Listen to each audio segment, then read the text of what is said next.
The prophet Ezekiel said, "Thus said the Lord God, though I have removed them far among the nations, and have scattered them among the countries, yet I have been for them a small sanctuary, a mikdash me'at, in the countries where they have gone."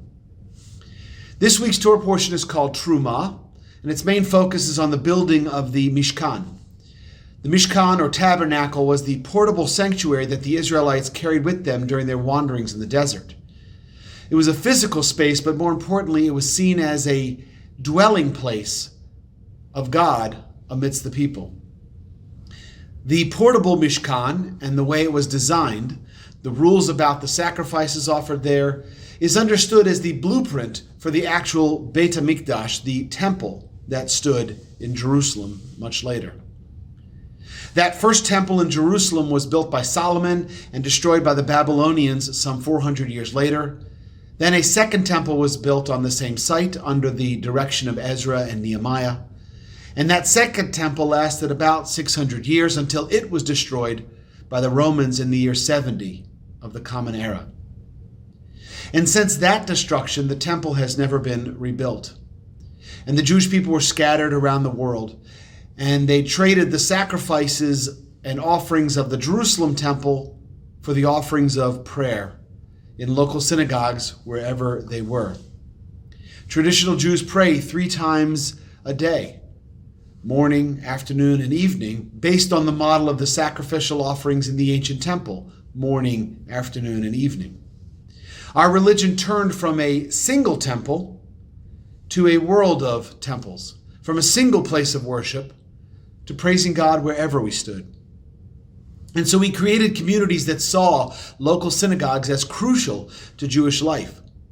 But we know that the center of Jewish life has always been the home. And yet in recent history, that focus has shifted. There's an old saying that it used to take 100 Jews to make a synagogue, and now everyone wants the synagogue to make 100 Jews. Even though that is said tongue-in-cheek, that aphorism makes us think about the natural tension between the centrality of the Jewish home versus the centrality of the synagogue and religious life. But I'm more fascinated by that phrase from the prophet Ezekiel that I shared at the beginning. He used the phrase mikdash me'at, a small sanctuary. There's a Jewish teaching that every human being is a mikdash me'at, a small sanctuary. No matter where we are, no matter where we land, we have the opportunity to be that presence of God. So how do we do that? It's through righteous behavior, through performance of mitzvot, and by seeking to make the world a holier place through the work of social justice. In this week's Torah portion, we read about the rules for building that physical tabernacle, but let us also understand that we ourselves are personalized versions of that tabernacle.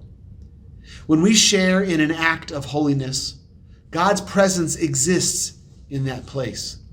So let us be a mikdash me'at. Let us be a small sanctuary. Let us be God's presence wherever we go. Now go out and be Torah.